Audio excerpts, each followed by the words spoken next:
Alhamdulillahi wa kafa wa salatu wassalamu ala rasulil mujtaba Sayyidina wa habibina wa syafi'ina wa maulana Muhammadin al-Mustafa wa ala alihi wa ashabihi wa dhurriyatihi wa kulli man ittaba'al huda.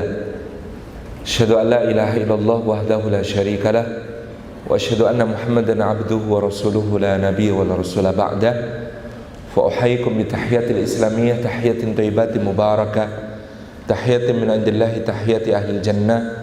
Assalamualaikum warahmatullahi wabarakatuh.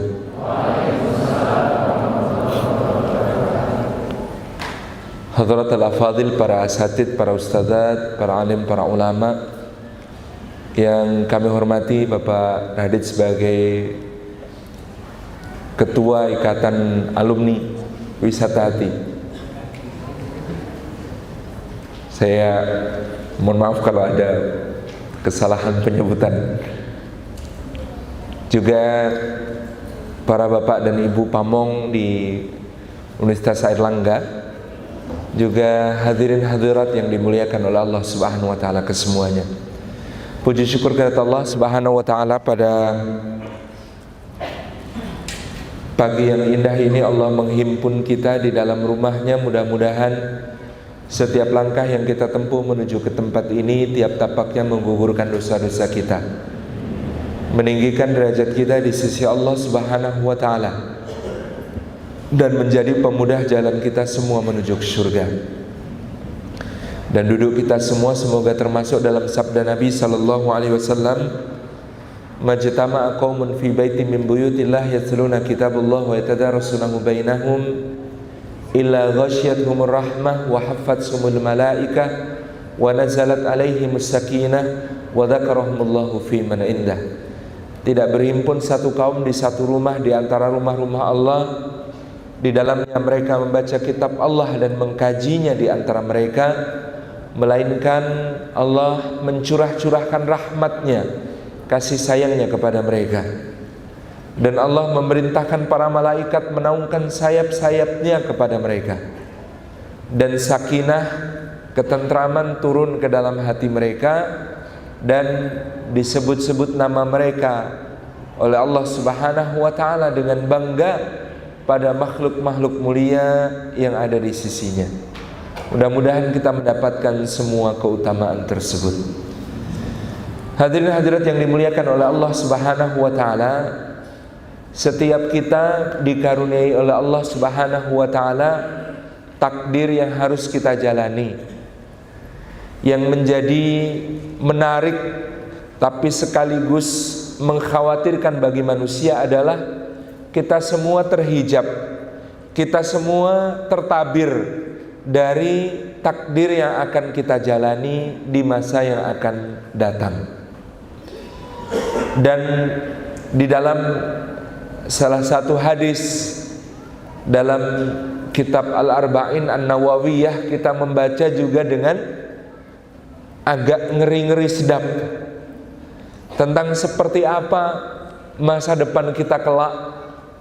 Karena dikatakan di situ, jumi'a khalqu ahadikum fi batni ummihi arba'ina lailatan nutfatan thumma kana alaqatan mithla dhalik thumma kana mudghatan mithla dhalik.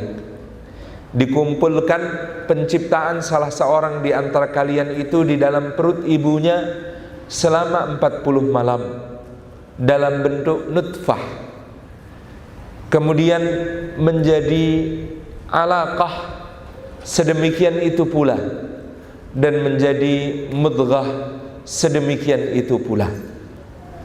Di dalam hadis ini dulu para ulama memahaminya bahwa nutfah 40 malam, alaqah 40 malam, dan kemudian mudghah 40 malam, sehingga totalnya 120 malam alias 4 bulan. Faja'ahul malak, kemudian datanglah malaikat untuk fanafaha fihi min ruhih, kemudian meniupkan ruh ke dalam janin itu. Sehingga dulu orang memahami, para ulama memahami bahwasanya ruh itu ditiupkan pada usia janin 4 bulan. Tetapi pada tahun 1987 Rabithah Alam Islami memanggil para ulama untuk bersidang terkait hadis ini. Apa kesimpulan dari sidang itu setelah memanggil para pakar dari berbagai bidang, termasuk pakar embriologi, pakar biologi, pakar bahasa, dan kemudian pakar hadis. Mereka kemudian memahami dengan pemahaman yang baru bahwasanya kata "tsumma kana 'alaqatan mithla dzalik, tsumma kana mudghatan mithla dzalik", kata mithla dzalik tidak lagi diterjemahkan ditambah 40 dan ditambah 40, tetapi dalam 40 malam itu terhimpun semua penciptaan dari sejak menjadi nutfah. Apa maknanya nutfah? Nutfah masih berupa percikan yang bercampur, kemudian menjadi alaqah, bintik-bintik yang menempel, kemudian menjadi mudghah, gumpalan-gumpalan yang terus membelah. Itu semuanya lengkap terjadi dalam 40 malam. Faja'ahul malak, sehingga malaikat datang untuk meniupkan ruh itu pada usia kehamilan 40 malam, alias kalau dihitung dari hari pertama haid terakhir gitu ya, maka usia kehamilannya gitu ya, itu adalah 12 tambahannya dari siklus haid. 12 hari saja tambahannya dari siklus haid. Maka ini mematahkan satu dalil bagi orang yang hendak melakukan abortus, melakukan pengguguran kandungan, dikiranya kalau belum 4 bulan belum ada nyawanya. Enggak, pada usia kehamilan 40 itu sudah ada ruhnya, sudah ada kehidupan. Maka para pakar embriologi mengatakan telat 2 minggu saja, itu telat 2 minggu saja itu sudah ada gerak-gerak kehidupan. Ya jelas, telat 2 minggu itu 14 hari. Tadi kita mengatakan dari siklus terakhir telat 12 hari, itu sudah terdapat tanda-tanda kehidupan. Ini pertama yang kita fahami, ternyata yang namanya janin itu, kenapa disebut janin? Karena tidak kelihatan. Kata janna alaihi lail itu dalam bahasa Arab disebut janna, artinya ketutupan.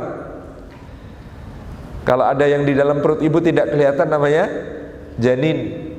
Kalau ada tameng yang dipakai untuk nutupi supaya tidak kena serangan musuh namanya junnah.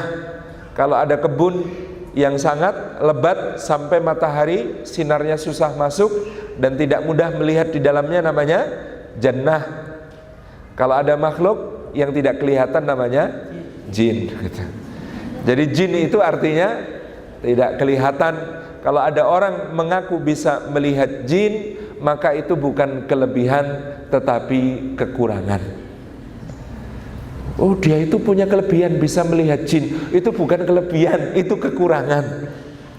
Karena kita ini kalau bisa melihat jin, horor. Oh, di ruangan ini saja ada. Apalagi masuk toilet nggak jadi masuk, karena kemudian ada jin. Nggak disebut jin karena tidak kelihatan. Kalau sudah kelihatan sudah tidak jin gitu. Nah jamaah yang dimuliakan oleh Allah Subhanahu wa ta'ala, terkait hadis tadi kita memahami faja'ahul malak, malaikat datang kepada janin di usia 40 malam ini. Kemudian dia menuliskan, setelah meniupkan ruhnya, dia menuliskan untuk si janin. Apa yang ditulis? Min ajalihi, tentang ajalnya. Ajalnya sudah ditulis. Kemudian sesudah itu, dan juga amalnya, gitu ya, dan juga rizkinya, dan juga apakah dia termasuk wasaqiyun aw sa'idun, apakah dia termasuk orang yang celaka ataukah orang yang beruntung. Akhir hadis ini yang bikin ngeri-ngeri sedap. Di mana?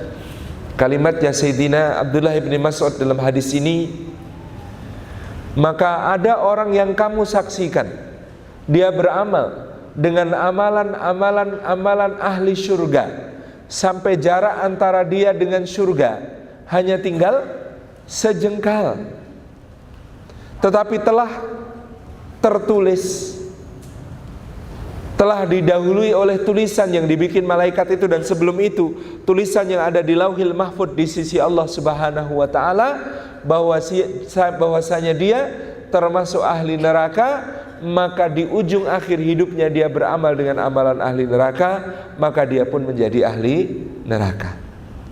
Dan ada orang yang kamu saksikan beramal dengan amalan ahli neraka, sampai jarak antara dia dengan neraka hanya tinggal sejengkal, tetapi telah terdahului oleh kitab, telah tertulis bahwa dia itu termasuk ahli surga, maka di ujung akhir hidupnya dia beramal dengan amalan ahli surga, maka dia pun masuk surga. Sampai disinilah kita menjadi sesuai tema. Apa temanya? Khawatir sama masa depan. Karena hadis ini ngeri-ngeri sedap. Ini yang bikin kita khawatir tentang masa depan. Tapi bagaimana kita memahami hadis ini agar khawatir kita proporsional dan adil pada tempatnya, dan apa-apa yang tidak perlu dikhawatirkan juga kita tidak perlu khawatir. Satu, memahami semua nas ayat maupun hadis tentang takdir harus di dalam satu bingkai yang kokoh. Bingkai itu adalah bahwasanya Allah Maha benar, tidak pernah keliru, dan Allah Maha adil, tidak pernah zalim.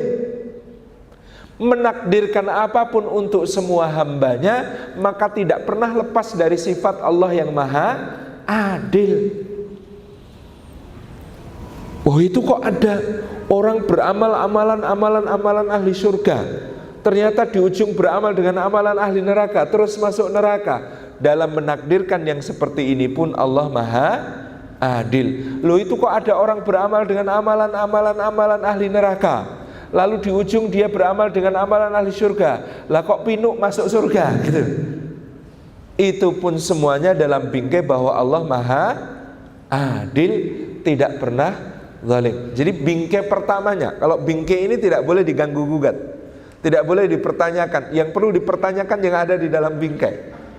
Jadi bingkainya bahwa Allah selalu Maha adil, tidak pernah zalim, dan Allah Maha benar, tidak pernah keliru.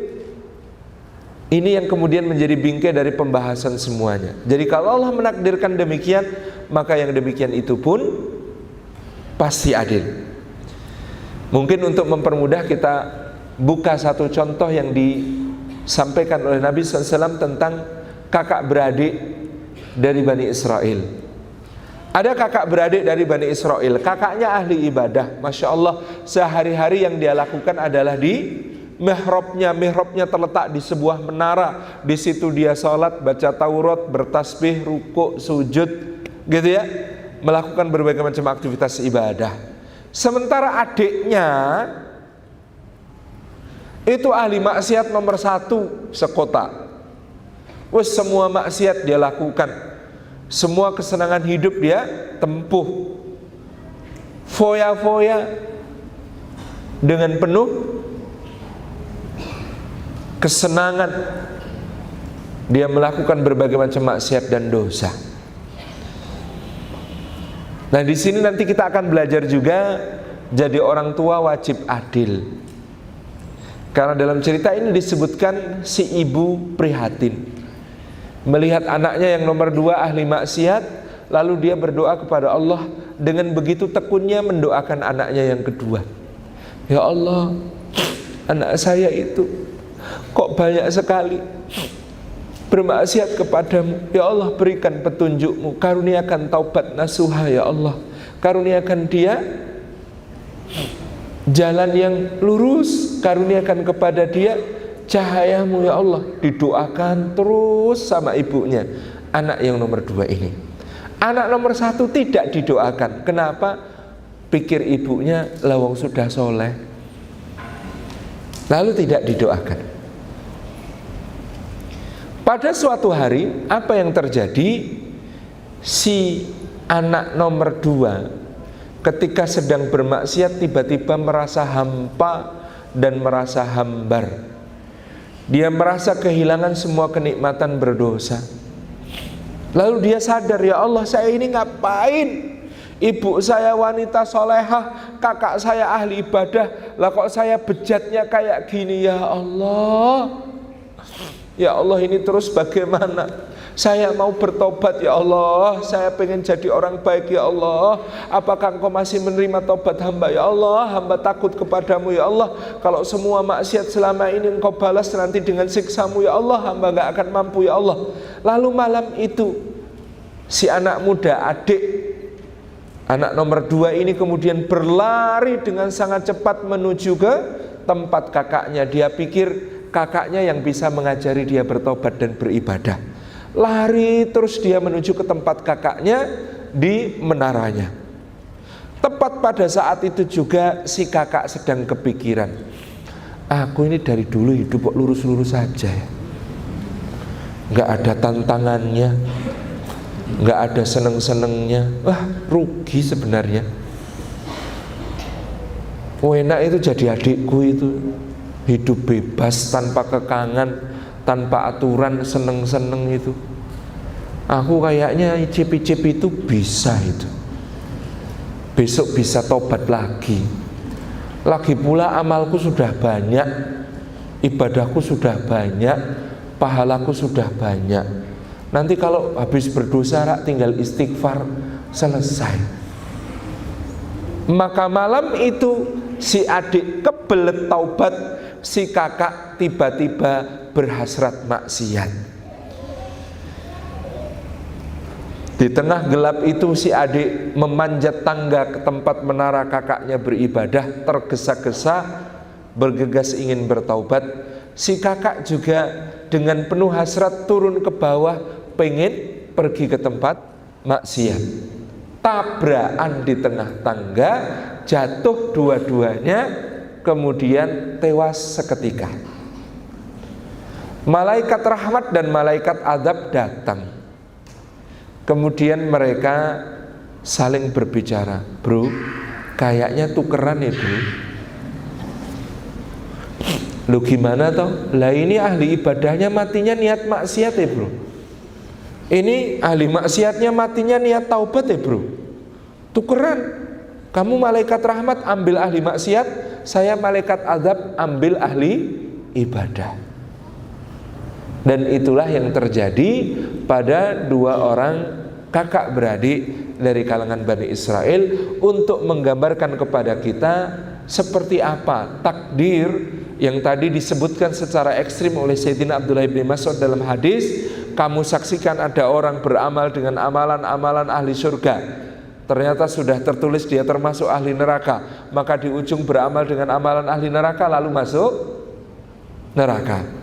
Dan kamu saksikan ada orang beramal dengan amalan ahli neraka, gitu ya, ternyata telah tertulis bahwa dia termasuk ahli surga, sehingga di ujung akhir dia menjadi ahli, beramal dengan amalan ahli surga dan menjadi ahli surga. Stop sampai di sini. Kita garis bawahi dulu pelajaran pentingnya. 1, kalau jadi bapak, jadi ibu, mendoakan anak yang adil. Jangan cuma salah satu yang didoakan, doakan semuanya, karena kita belum tahu seperti apa ujung akhir hidup seseorang. Si ibu dari 2 kakak beradik ini hanya mendoakan adiknya karena dia pikir kakaknya sudah soleh. Dia lupa orang soleh pun ada ketergelincirannya. Dia lupa bahwa orang soleh pun belum tentu seperti zahir tampaknya. Hati itu berbolak-balik, hati itu berguncang-guncang, hati itu mudah dibisiki oleh berbagai macam bisikan. Maka kalau kita jadi bapak, jadi ibu, mendoakan anak yang adil, doakan semua tanpa terkecuali. Ini penting. Yang kedua,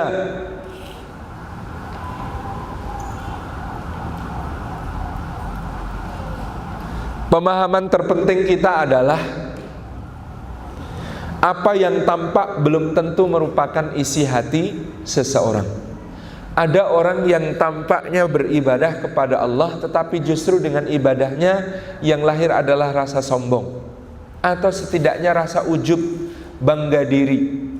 Ada orang yang zahirnya banyak taat kepada Allah, banyak melakukan amal saleh, tetapi yang tumbuh di hatinya bukan keikhlasan, yang tumbuh di hatinya adalah riya, yang tumbuh di hatinya adalah sum'ah, yang tumbuh di hatinya adalah ketidakikhlasan. Dia beramal bukan karena Allah Subhanahu wa ta'ala.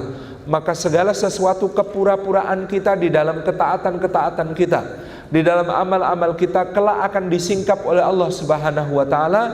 Kalau tidak di akhirat, bahkan juga ada cicipannya di dunia, yaitu di akhir hidup kita. Fa na'udzubillahi min dzalik. Mudah-mudahan Allah jaga kita dari su'il khatimah. Tentu saja ini tidak untuk dituduhkan kepada orang lain, tetapi untuk dicurigaikan kepada diri sendiri. Saya ini orang-orang lihatnya juga seneng ibadah. Apa iya saya sudah ikhlas? Saya ini orang lihat saya ini tilawah Qur'annya sak juz sehari. Apa iya itu sudah satu kebaikan? Saya itu dilihat orang sholat berjamaahnya rutin ke masjid. Apa iya karena Allah? Apa bukan karena calon mertua yang jadi imam masjid? Saya itu tampak sehari-hari menjaga diri, tidak menjatuhkan diri ke dalam perkara-perkara yang tercela. Tapi apa iya karena Allah? Apa bukan karena gebetan yang selalu lihat tindak tanduk saya? Ini yang perlu kemudian menjadi satu renungan-renungan bagi kita kepada diri kita sendiri. Bukan untuk menvonis, bukan untuk menjudge, bukan untuk memprasangkai orang lain. Dan sesungguhnya kita juga tidak tahu bahwa ada orang yang bermaksiat di siang hari, tetapi di balik tembok di malam hari dia menangis karena takut kepada Allah. Dia kesulitan untuk menaklukkan hawa nafsunya, tetapi setiap kali dia melakukan dosa sesudah itu dia menyesal dan bertaubat kepada Allah. Hatinya adalah hati yang takut kepada Allah, karena hati yang takut kepada Allah lebih berharga bahkan daripada berbagai macam amal saleh ketika tidak disertai dengan rasa takut kepada Allah. Maka ini juga tugas kita, bukan untuk menjudge diri kita sendiri, apalagi menghibur-hibur, saya ini banyak maksiat tapi tetap takut kok sama Allah. Bukan gitu. Tetapi untuk melihat orang lain dan untuk tidak meremehkan orang lain, kemudian kita mengatakan, Masya Allah dia bertaubat, maka dia akan lebih baik daripada saya. Sekalinya dia bertaubat, dia akan lebih baik daripada saya. Itu orang berdosa karena kemaksiatan, dia istighfar, dosanya diampuni. Kalau saya sombong, merasa lebih baik daripada dia, dosa sombong itu dosa yang tidak terampuni, dosa yang bisa membuat seseorang dijauhkan dari surganya Allah Subhanahu wa ta'ala. Jadi hadis ini menjadi gambaran bagi kita tentang takdir, yang kita harus berprasangka baik kepada diri kita sendiri dan berprasangka baik kepada orang lain. Pertama-tama soal masa depan ini tadi, kita ini tidak tahu takdir kita. Kita tidak tahu apakah kita termasuk ahli surga atau bukan. Kita tidak tahu apakah kita sukses melewati Shiratal Mustaqim yang seperti titian serambut dibelah 7 dengan ketajaman seperti mata-mata pedang, yang di bawahnya bergolak jahanam. Apakah ketika lewat kita bisa lewat seperti kilat, ataukah seperti guntur, ataukah seperti orang naik kuda, ataukah seperti orang berlari, ataukah orang seperti berjalan, atau seperti merangkak? Kita tidak tahu nanti lewat Shiratal Mustaqim kita dalam keadaan seperti apa. Kita tidak tahu di yaumil mizan timbangan amal kita lebih berat yang baik atau yang buruk. Kita tidak tahu ketika yaumil adl, hari mahkamah kita nanti itu berhadapan dengan berapa penggugat dan berapa saksi yang meringankan. Makanya jangan bercita-cita jadi presiden Indonesia. Jadi presiden Indonesia itu berarti siap nanti di depan pengadilan Allah penggugatnya 260 juta orang. Nah itu makan waktu. Kalau yang lain sudah masuk surga, presiden Indonesia itu harus nunggu pengadilan dengan gugatan 260 juta orang baru boleh masuk surga. Ya kalau masuk surga. Itu masalahnya. Ini harus saya kurangi orang-orang yang bercita-cita jadi presiden di Indonesia ini. Harus saya takut-takuti begini. Biar jangan banyak-banyak yang bercita-cita jadi presiden. Kalau terlalu banyak yang bercita-cita jadi presiden itu repot negara kita. Mbok ya bercita-cita itu jadi ulama. Presiden itu belum mati sudah banyak yang ingin menggantikan. Kalau jadi ulama itu sampai sudah wafat yang gantikan nggak muncul-muncul gitu. Insya Allah. Kalau yang di depan antum ini bukan ulama, ini uban.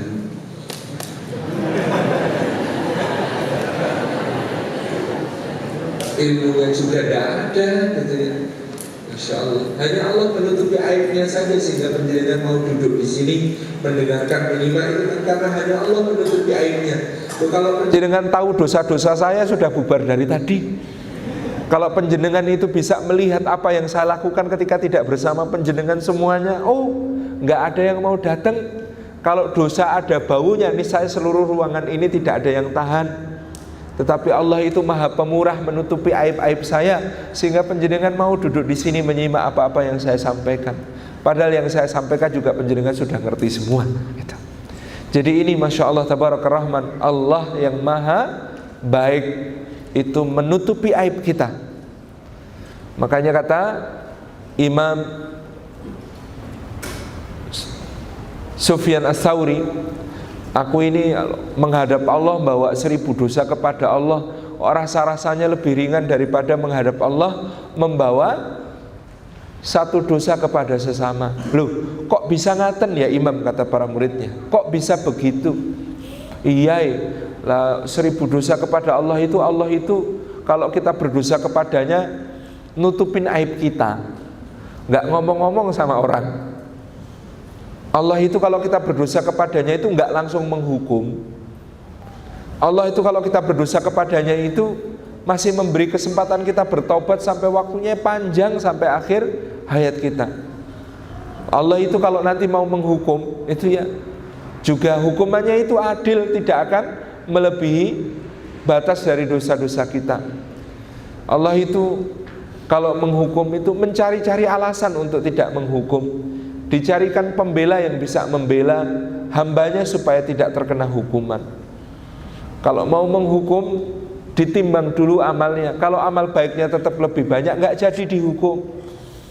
Itu Allah. Dan dia maha pengampun, maha penerima taubat, maha menghapus semua kesalahan. Bukan cuma diampuni kesalahannya itu, kalau Allah berkehendak Allah hapus kesalahannya. Bahkan Allah angkat derajatnya dengan taubat seorang hamba. Masya Allah, itu Allah.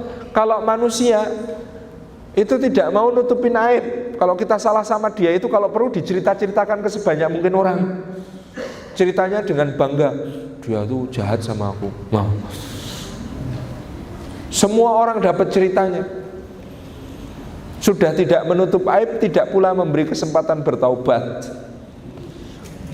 Kita sudah minta maaf juga belum tentu langsung dimaafkan. Nunggu setahun, nunggu lebaran.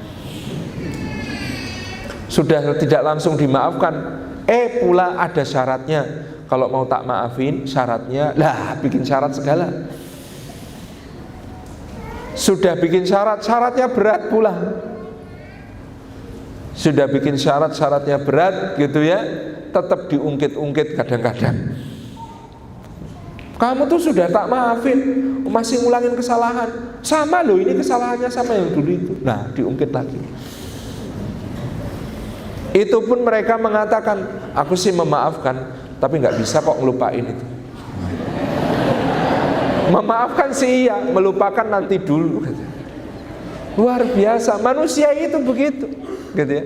Makanya repot kita ini nanti Disebut oleh Nabi, ara'aitumul muflis, tahukah kalian siapa yang bangkrut? Siapa yang bangkrut?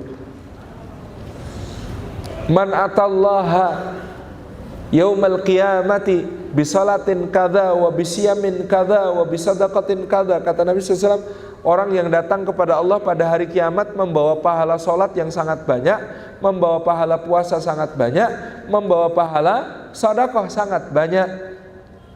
Walakin syatama hadza waqtaba hadza wa dhalama hadza wa qatala hadza. Tetapi dia suka menggunjing yang ini, suka mengata-ngatai yang ini, berbuat kasar pada yang ini, menyakiti dengan lisan pada yang ini, menyakiti dengan tangan pada yang ini, melukai yang ini, mengambil haknya yang ini, mendolimi yang ini,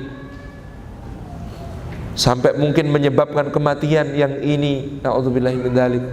Maka apa yang terjadi kelak di akhirat? Akan berjajar-jajar orang-orang kemudian antri untuk memberi gugatan.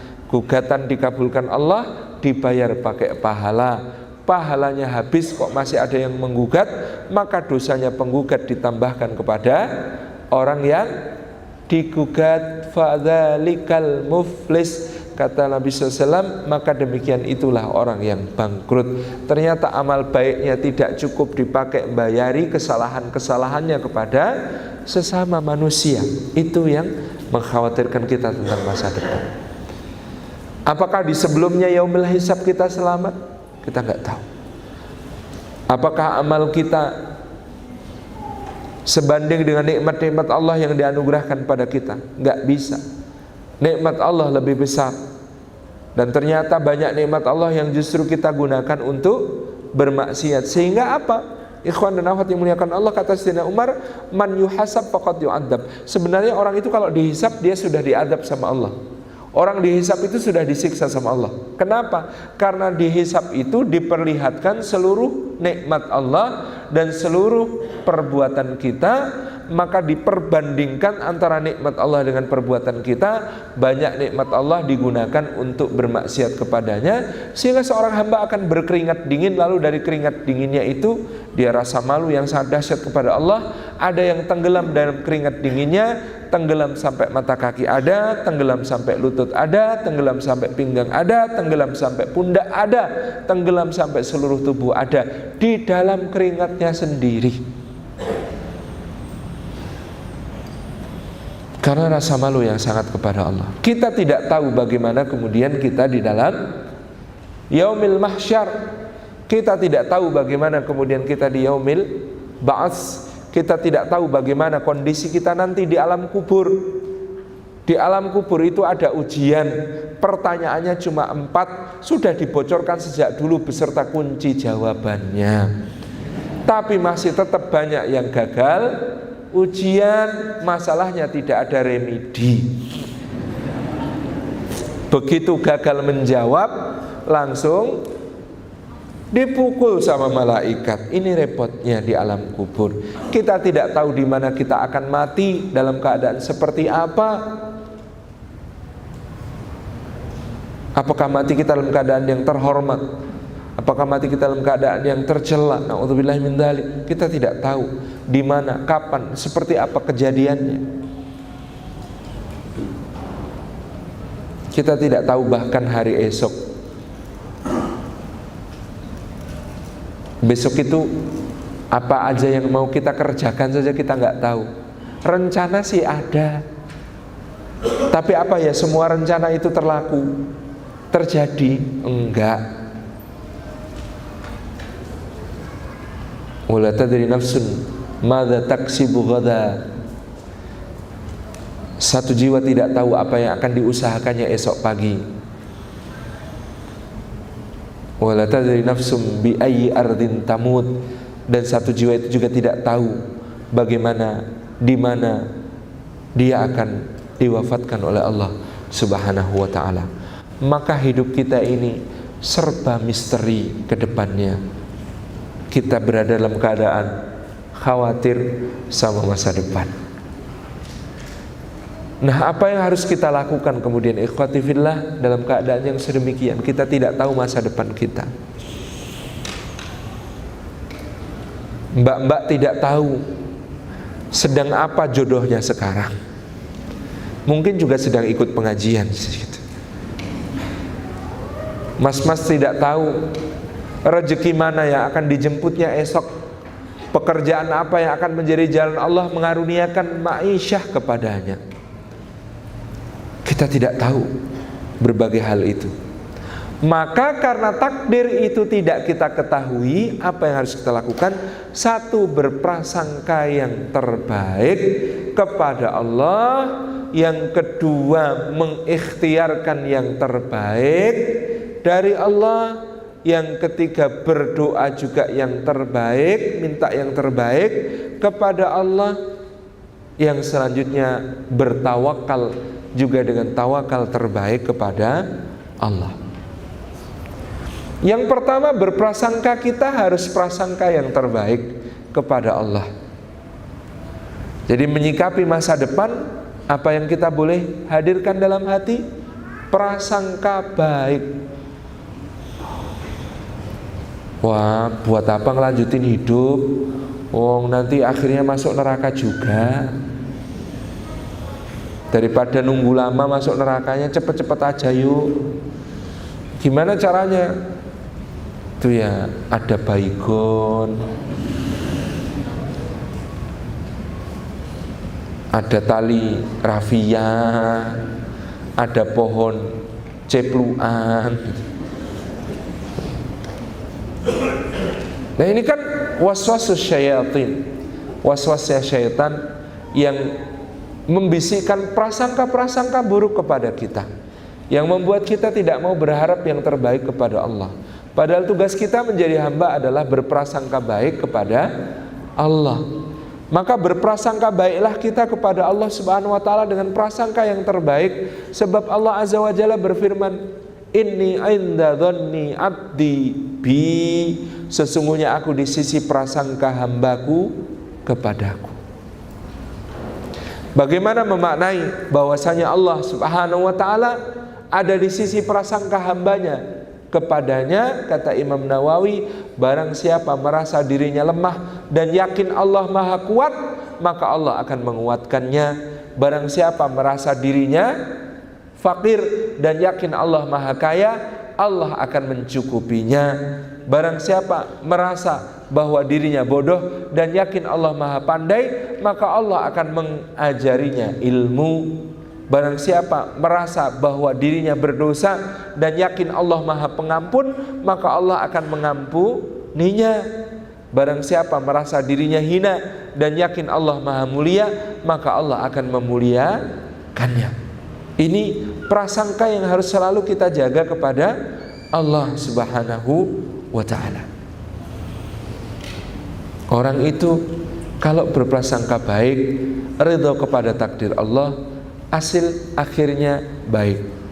Ada salah satu riwayat yang menarik tentang Al-Mansur Saifuddin Qalawun, seorang sultan dari daulah Mamalik yang ada di Mesir. Di Qalawun ini ceritanya tentang bapaknya. Bapaknya Qalawun ini seorang budak di Baghdad pada suatu masa. Ketika menjadi budak di Baghdad, bapaknya Qalawun ini di hari Jumat, di mana hari Jumat itu libur bagi para budak, dia rajin bekerja. Untuk apa? Supaya bisa mengumpulkan uang untuk menebus dirinya kepada tuannya. Dia bekerja terus kumpul uangnya, lalu dia menghadap tuannya, "Tuan, saya sudah punya sekian banyak uang. Apakah Tuan berkenan mengambil uang itu dengan imbalan membebaskan saya?" Kata tuannya, "Masya Allah, kamu ingin membebaskan dirimu dengan harga ini? Oh, kamu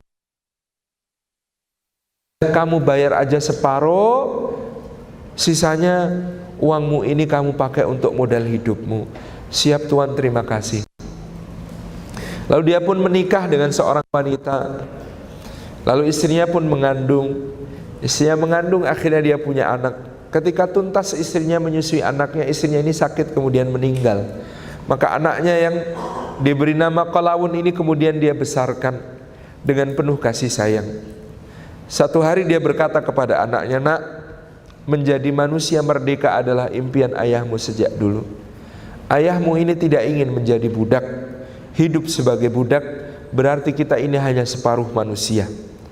Maka jadilah manusia yang merdeka, nak.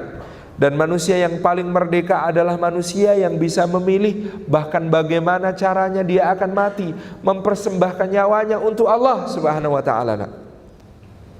Maka nak, orang yang mati yang terbaik, yang paling merdeka, tidak perlu nanti melewati yaumil hisab, tidak perlu amalnya ditimbang-timbang oleh Allah, adalah orang-orang yang mati sebagai syahid, sebagai orang yang gugur berjuang di jalan Allah. Maka ayo nak, kita ke pasar. Mau apa ayah? Kata anaknya. Nak, kita akan beli kuda terbaik. Untuk apa nak? Supaya nanti kalau kita berjuang di jalan Allah, dengan kuda terbaik itu kita persembahkan hidup kita kepada Allah. Maka kemudian dia beli kuda. Kita tahu harga kuda yang bagus itu mahal. Maka ketika pulang beli kuda, ayah dan anak ini dijibir oleh para tetangga. Nggak tahu diri, orang miskin kok beli kuda. Itu pasti ngabisin tabungan itu. Aduh. Mau dipelihara di mana itu kudanya? Sok-sokan, cibiran di mana-mana. Nak, sabar nak, jangan ikuti apa kata orang selama yang engkau cari ridhonya Allah. Udah jangan perhatikan apa kata orang, selama yang kamu cari adalah ridhonya Allah. Akhirnya kuda itu dipelihara, dikasih makan dengan baik gitu ya. Kadang-kadang dipijitin, dikasih minum, Masya Allah. Sepekan kemudian kandang kudanya jebol, kudanya hilang, lepas. Maka para tetangga lebih hebat lagi dalam mencibir. Kuwapok gitu. Rasain, makanya jadi orang jangan sok-sokan. Orang miskin kok pelihara kuda gitu. Rasain sekarang kudanya ucul, lepas, nggak punya kuda, uangnya habis, bangkrut sisan, kapok gitu. Maka si ayah berkata kepada si anak, nak, kita tidak pernah tahu, tapi takdir Allah pasti yang terbaik. Kita tidak tahu ini nikmat atau musibah, yang penting kita berprasangka baik kepada Allah. Bismillah, kita kumpul-kumpulkan uang lagi, nanti siapa tahu kita bisa beli kuda lagi. Tidak lama kemudian, dalam 3 hari, pada suatu pagi banyak ringkik kuda di sekitar rumah mereka. Ternyata kudanya yang kemarin lepas balik, bawa teman-temannya dari padang rumput. Jadi mungkin merasa di situ dia enak hidupnya, dia kuda itu ngajak teman-temannya dari padang rumput, sehingga tiba-tiba ayah dan anak ini di hari berikutnya jadi juragan kuda. Kudanya ada beberapa belas ekor, langsung karena kudanya yang lepas ternyata ngajak teman-temannya dari padang rumput datang ke situ. Dirawat dengan baik kuda-kuda itu. Tetangga-tetangganya enyor lagi, tahu enyor? Oh, ternyata kudanya balik ya. Wah, untung besar sampean Pak. Seneng ya, sekarang kudanya banyak. Loh, kemarin bilang musibah. Maka si bapak dan si anak mengatakan, kami tidak tahu ini nikmat atau musibah, yang penting kami berprasangka baik kepada Allah. Hari berikutnya anaknya latihan naik kuda. Latihan naik kuda, seneng banget. Tidak terasa kudanya kaget pada suatu tempat, ada sesuatu yang lewat, mungkin ya kudanya kaget. Kemudian anak ini terlempar, jatuh, kakinya patah. Diangkutlah, dibawa ke rumah, dirawat. Tetangga-tetangga berkata lagi, ya mending gak usah punya kuda daripada punya kuda kok anaknya kakinya patah. Sial betul. Makanya jangan suka kemaki. Naik kuda sembarangan, kakinya patah, rasain. Kemudian bapaknya bilang sama anaknya, nak, sabar ya nak, kita tidak tahu ini nikmat atau musibah, yang penting kita ini berprasangka baik kepada Allah. Hari berikutnya ada rombongan tentara datang ke kampung itu. Apa yang mereka lakukan? Rekrutmen massal. kepada setiap pemuda wajib untuk ikut wajib militer ke medan tempur di garis depan karena raja hendak berperang dengan raja yang lain. Ternyata yang berperang antar sultan sesama muslim. Maka si bapak membisi anaknya, nak berdoa nak, mudah-mudahan kita tidak usah terlibat. Ini bukan yang kita cita-citakan. Ini cuma perang di antara sesama muslim yang kemudian kita melawan saudara kita sendiri. Na'udzubillahi min dzalik. Mudah-mudahan Allah selamatkan kita dari fitnah seperti ini. Maka kemudian petugas inspeksi ke rumahnya, dilihat, ini kenapa ini? Kakinya patah Pak prajurit. Lu kenapa? Kemarin latihan kuda terus jatuh kakinya patah. Wah, kalau begitu saya coret ini, diskualifikasi. Kamu nggak boleh ikut jadi rekrutan tentara kami. Oh iya Pak, enggak apa-apa. Mudah-mudahan nanti segera sembuh ya Pak. Oh iya segera sembuh ya. Oke, berarti saya coret ya, rumah ini nggak ada yang saya bawa. Bapaknya juga ngerawat anaknya, nggak bisa berangkat. Oke. Sementara anak-anak tetangga yang pemuda-pemuda yang ganteng-ganteng, yang gagah-gagah, semuanya diangkut oleh pasukan itu untuk ditempatkan di garis depan. Maka tetangga-tetangga datang ke rumah itu, kamu beruntung ya nak, untung kakimu patah. Jadi kamu nggak kena wajib militer. Lah kami, anak-anak kami pada sehat-sehat, tapi diambili sama tentara, celaka kami ini. Kata si bapak dan si anak, tenang Pak, kita tidak tahu ini nikmat atau musibah. Yang penting kita sangka baik kepada Allah. Bulan berikutnya ketika si anak mulai bisa berjalan lagi, datang kabar semua pemuda kampung itu yang ditarik ke garis depan, yang ditempatkan di garis depan, mati. Maka seluruh kampung nangis-nangis kecuali rumah itu. Si bapak dan si anak menghibur bapak-bapak dan ibu-ibu yang kehilangan anaknya dan berkata, kita tidak tahu ini nikmat atau musibah, yang penting kita berprasangka baik kepada Allah. Di saat berikutnya tahun 1253 menjelang, maka terjadi penyerbuan pasukan Tartar, pasukan Mongol dari arah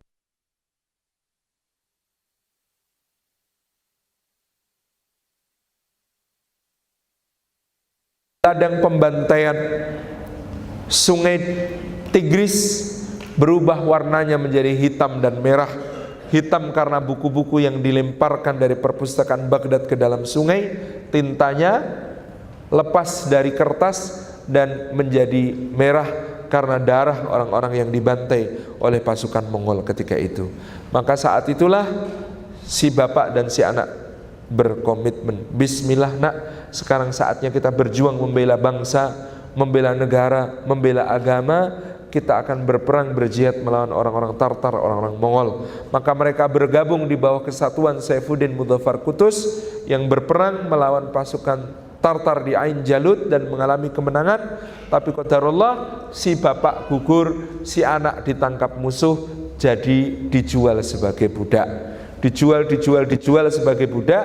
Akhirnya si Qalawun ini menjadi budaknya Sultan Baibars yang ada di negeri Mesir. Lalu karena sangat pintar, cerdas, berbakat, berjiwa pemimpin, dia dibebaskan dari perbudakan dan kemudian menggantikan Baibars menjadi Sultan Mamluk dengan gelar Al-Mansur Saifuddin Qalawun. Cerita anak muda ini adalah cerita prasangka baik kepada Allah. Selama berprasangka baik kepada Allah, hasilnya biasanya baik. Jadi apapun yang sedang kita terima dari Allah, prasangka baikilah Allah. Astagfirullahaladzim, ketinggalan pesawat, alhamdulillah ketinggalan pesawat. Barangkali kalau kita mendahului pesawat lebih berbahaya. Lagi ketinggalan gitu. Itu berbahaya gitu. Waduh, ketinggalan kereta api. Alhamdulillah ketinggalan kereta api. Siapa tahu kalau kita ikut naik kereta api, nanti kereta apinya bannya bocor. Kan nambalnya susah kalau sampai kereta api bannya bocor. Jadi qadarullah wa masya'a fa'al. Setiap sesuatu yang terjadi pada kita, maka qadarullah wa masya'a fa'al. Allah telah menetapkan dan apa yang dikehendakinya pasti terjadi. Itulah yang kemudian membuat kita takjub kepada kisah Nabiullah Ayub alaihissalam. Betapa prasangka baiknya kepada Allah tidak habis-habis. Ayub itu pada suatu hari ladangnya musnah. Hari berikutnya ternaknya mati semua. Hari berikutnya anak-anaknya meninggal. Hari berikutnya bersin yang keluar darah dan nanah. Badannya gatal, digaruk, terkelupas sampai tulang. Maka dia merasa sakit. Ya Allah, aku sakit. Kemudian dia berdoa kepada Allah, ya Allah, kalau ini sakit kehendak-Mu, maka ya Allah, sisakan lisan dan hatiku supaya tetap bisa berzikir kepadamu. Terbaring sakit tidak berdaya, 7 tahun lamanya istrinya merawat. Di tahun ke-7 setelah merawat suaminya, istrinya protes. Bang, sakit ya sakit, tapi kira-kira dong, lo kenapa tadi? Lah abang itu lo sakit 7 tahun, belum pernah saya dengar lisan abang berdoa kepada Allah minta disembuhkan. Wah 7 tahun sakit kok cuma subhanallah walhamdulillah wala ilaha illallah wallahu akbar, nggak ganti-ganti. Zikir gitu terus, nggak berdoa minta sembuh. Piye toh mas? Suami yang menjawab, aku malu Dek. Malu gimana? Lah aku pernah sehat 70 tahun Dek, baru sakit 7 tahun kok sudah minta sembuh. Malu Dek. Allahu Akbar. Itu sikapnya Ayub alaihissalam terhadap musibah yang melanda. Kita ini kadang-kadang jerawat satu itu, jerawatnya di sini dibandingkan dengan luas seluruh muka, sudah bikin kita sedih seharian gitu. Lah kalau mukanya segini, jerawatnya segini, ya silakan sedih gitu ya. Mukanya segede ini, jerawatnya tidak mencapai 1% luas wajah, tapi sedihnya itu berhari-hari. Ya Allah, kurang bersyukur kita ini. Berdoa sama Allah juga banyak protesnya. Ya Allah, minta air putih, minta air putih ya Allah. Lalu sama Allah dikasih susu. Sudah dikasih susu tetap saya minta air putih ya Allah. Padahal nek air putih itu ya susu. Nek kayak gini ini air putih. Sudah keliru, galak sama Allah gitu. Jadi model kita berprasangka baik kepada Allah subhanahu wa ta'ala. Tapi ada teman saya nggak tahan. Kata dia, Mas Salim, Allah itu adilnya di mana? Woi, ini kalau kalimatnya sudah begini, ini serem ini. Saya tanya, lu kok ngomong gitu kenapa? Enggak, saya merasa Gusti Allah itu tidak adil. Lu kenapa? Saya ini kan ya juga sudah berusaha untuk soleh. Sholat berjamaah ya 5 waktu saya jaga. Puasa sunnah juga saya amalkan. Sholat sunnah termasuk tahajud juga saya itu rajin. Oh saya itu berdoa dari dulu nggak kabul-kabul, nggak diijabah. Lah si itu loh, dia nyebut nama orang lain, bejat tok, muakal, sholatnya bolong-bolong, puasanya bukan cuma bolong, delujur nggak ngoblas. Tapi dia itu kalau kemudian hari ini minta apa, besoknya itu dikabulkan sama Allah ya. Di mana keadilannya Allah kalau gitu caranya? Saya terus tanya, loh sampean apa pernah didatangi sama pengamen mas? Apa hubungannya? Cuma tanya, sampean pernah didatangi pengamen atau belum? Loh sudah. Loh kalau pengamennya itu suaranya cempreng, suaranya sengau, parau, kacau, balau, bikin perut mual, bikin pengen muntah, suaranya itu beliru, fales, memekakkan telinga. Kalau ada pengamen kayak begitu sampean apain? Kata temen ini, loh yo saya kasih uang biar cepet-cepet pergi toh. Lah coba bayangkan kalau pengamennya itu 100% suaranya plek mirip Ebit G. Ade.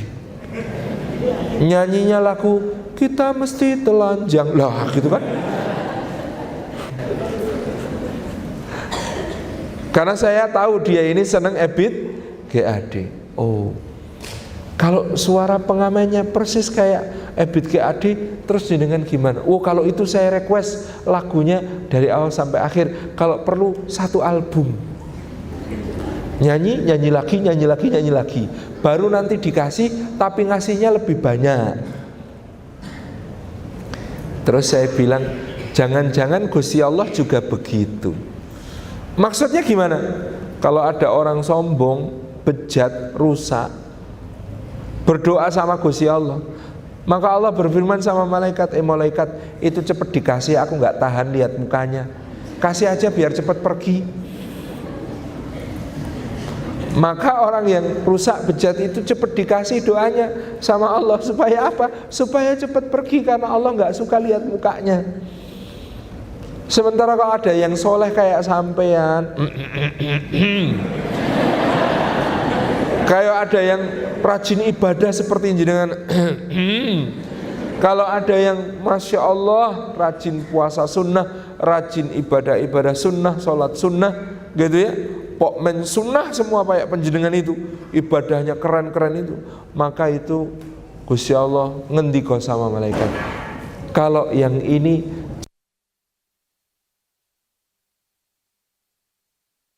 aku seneng dengar dia beribadah, aku seneng lihat dia itu taat kepadaku, jangan buru-buru dikasih. Ini tipenya kalau dikasih dia terus pergi. Ini tipenya kalau dikasih nanti ibadahnya nggak serajin waktu belum dikasih. Biarin dulu aja, jangan dikasih, biar rajin ibadah gitu. Nah, teman saya ini mosok Pak Eko gitu kan.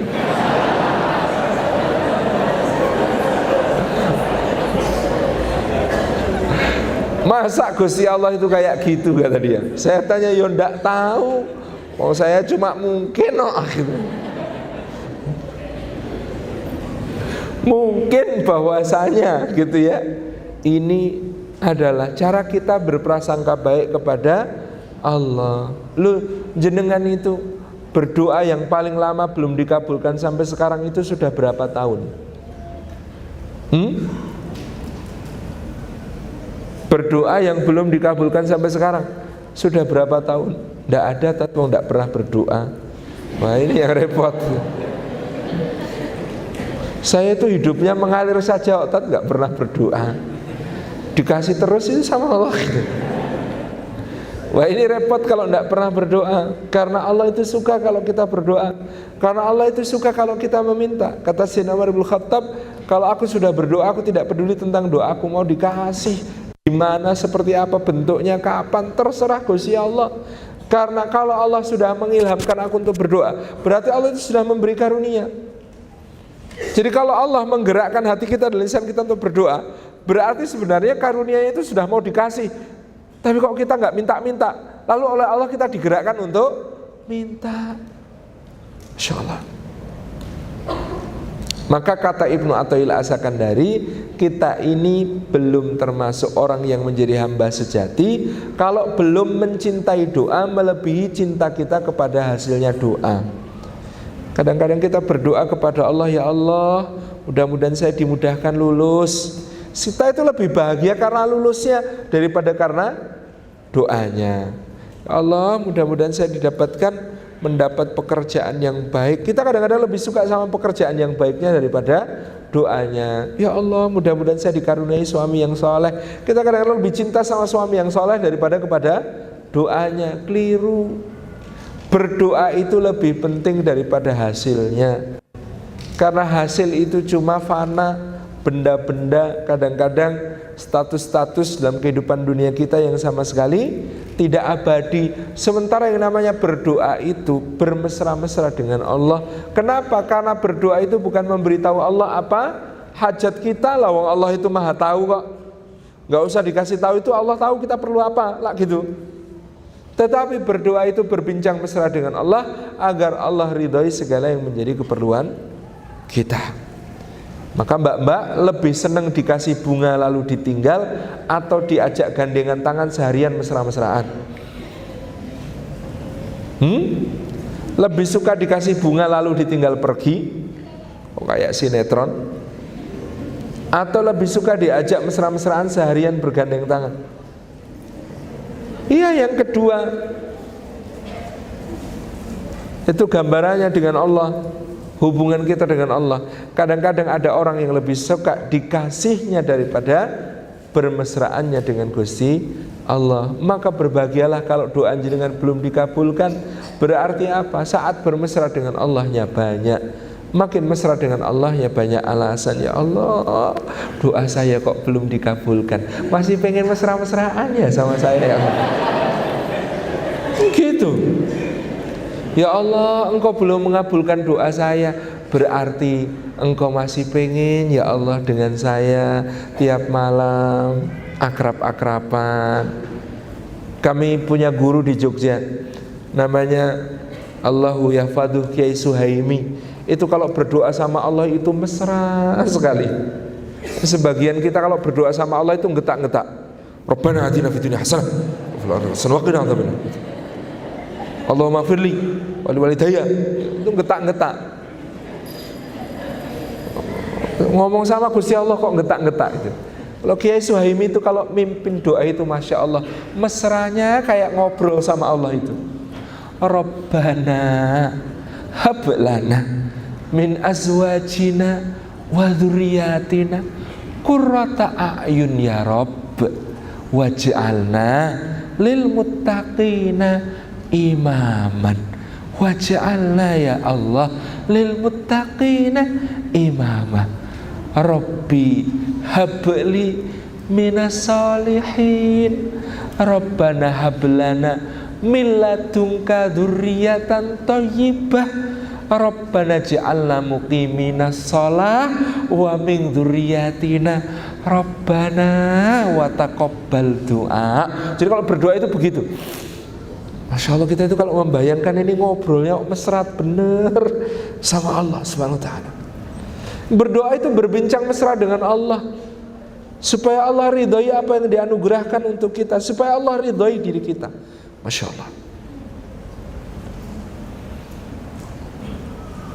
Jadi doa berapa lama yang belum dikabul? Nabi Ibrahim alaihissalam itu punya doa yang baru dikabulkan 4.000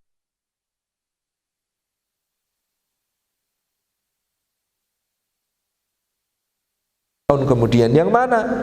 Rabbana wab'ats fihim rasulam minhum yatlu alaihim ayatik wa yu'allimuhumul kitaba wal hikmah wa yuzakkihim. Dan utuslah di kalangan penduduk Mekah ini seorang rasul dari kalangan mereka sendiri yang akan membacakan ayat-ayatmu, mengajarkan kitab dan hikmah dan mensucikan mereka ya Allah. Itu doanya Nabi Ibrahim. Bayangan kita, ya nanti anaknya Ismail, cucunya Ismail diutus Allah sebagai jawaban doanya Nabi Ibrahim. Ternyata doa itu baru dikabulkan 4.200 tahun kemudian. Dari mana hitungannya? Nabi Muhammad SAW sampai Nabi Isa itu jaraknya 600 tahun. Kata Sayyidina Abdullah bin Abbas jaraknya 600 tahun. Nabi Isa dengan Nabi Musa jaraknya 1200 tahun. Nabi Musa dengan Nabi Ibrahim jaraknya 2400 tahun. Total 4200 tahun. Tapi ternyata doa itu memang bukan seberapa lama dijawab atau seberapa cepat dijawab. Doa itu yang penting adalah berapa besar memberi manfaat. Nabi Ibrahim itu cuma mendoakan Mekah, Surabaya gak didongakno. Apalagi di Surabaya banyak crazy rich Surabayan gitu ya, yang penampilannya kayak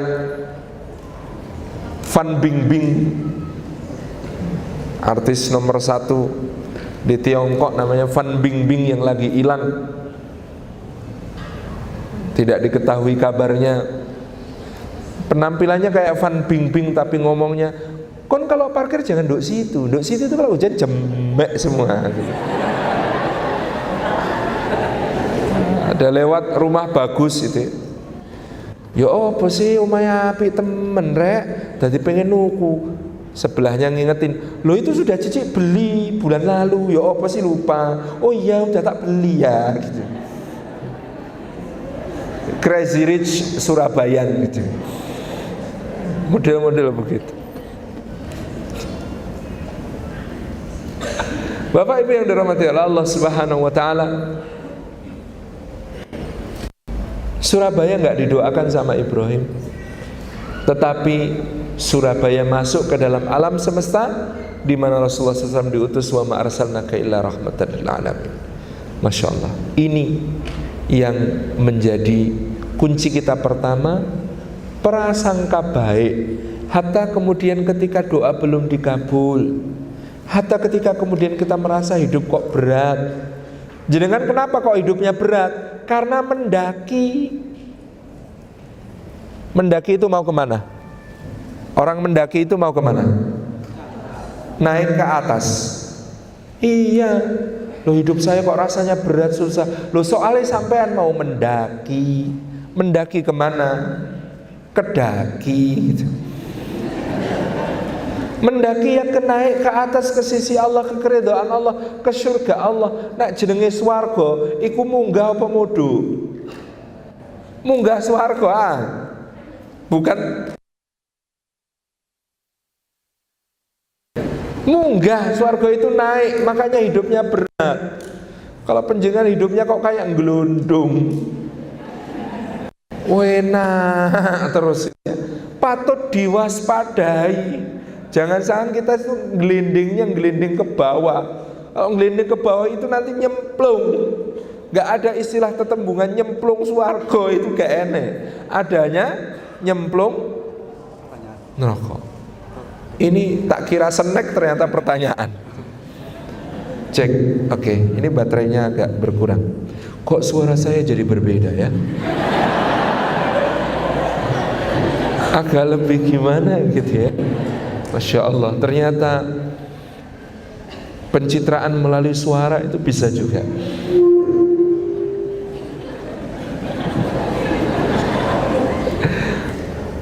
Baik, jadi pertama kunci kita untuk tidak khawatir masa depan adalah berprasangka baik kepada Gusti Allah, dan insya Allah hasil akhirnya semuanya baik. Termasuk berprasangka baiklah kepada Gusti Allah bahwa kita ini insya Allah husnul khatimah. Termasuk berprasangka baiklah kepada Allah bahwa kita ini akan mendapatkan kebaikan di dunia dan di akhirat. Termasuk berprasangka baiklah kepada Allah bahwa kalau penjenengan solehah, insya Allah dapat jodoh yang soleh. Tapi penjenengan seneng gak sih dapat suami soleh nanti? Seneng gak? Penting gak punya suami soleh? Mosok Pak Eko gitu. Seneng gak punya suami soleh? Penting gak suami soleh itu? Tunda jawaban Anda. Di dalam Al-Quranul Karim ada dua wanita. Yang satu namanya Maryam, yang satu namanya Asiyah. Dua-duanya wanita paling mulia sepanjang zaman. Pertanyaan saya tentang Maryam, siapa suaminya? Gak enek. Pertanyaan saya tentang Asiyah, siapa suaminya?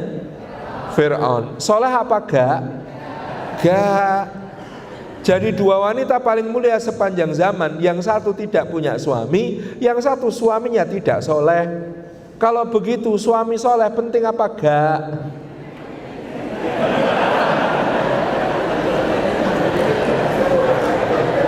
Loh, ini ada dua orang, yang satu tidak punya suami, yang satu suaminya tidak soleh, ternyata bisa menjadi wanita paling mulia sepanjang zaman. Jadi suami soleh penting apa gak? Coba Mas, Masya Allah, betapa luar biasanya penghargaan mbak-mbak ini kepada sampean. Neng sampean dikode gak teko-teko.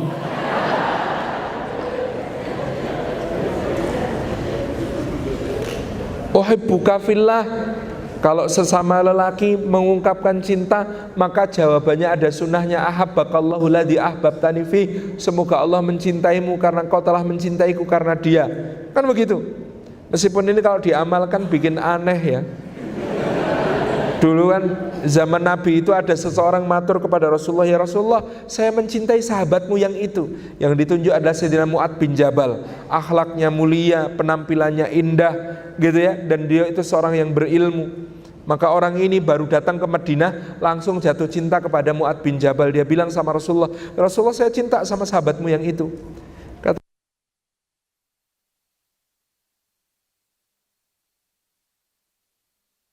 Lalu orang ini mendatangi Mu'ad bin Jabal kemudian berkata, uhibbuka fillah, saya cinta jenengan karena Allah. Coba nanti dipraktekkan Mas, keluar dari sini.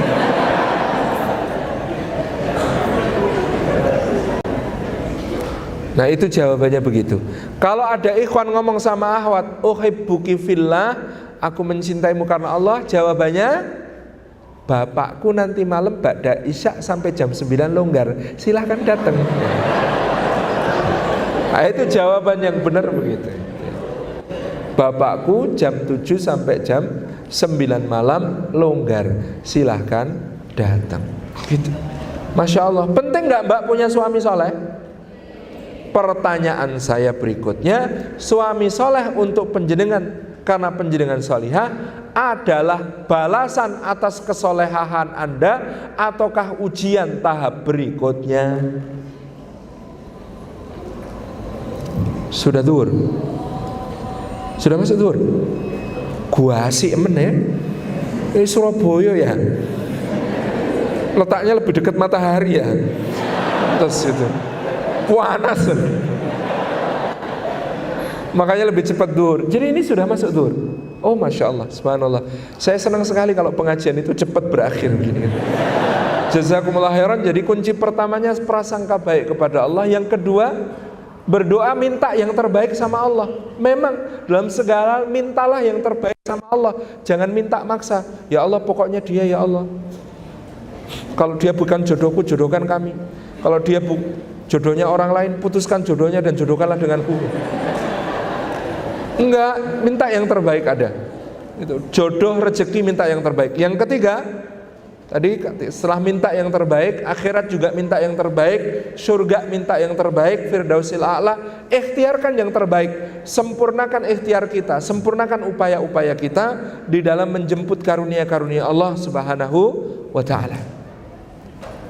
Yang terakhir, tawakal. Wa ufawwidu amri ilallah, serahkan urusan ini kepada Allah. Gitu ya, do the best, let Allah give us the rest. Ya Allah, Allah yang memberikan yang terbaik kepada orang-orang yang mengupayakan yang terbaik. Sesudah itu, mudah-mudahan kita tidak perlu khawatir masa depan kecuali masa depan akhirat. Karena khawatir tentang dunia menambah galau dalam dada, tetapi khawatir tentang akhirat akan menjadi cahaya kita semua.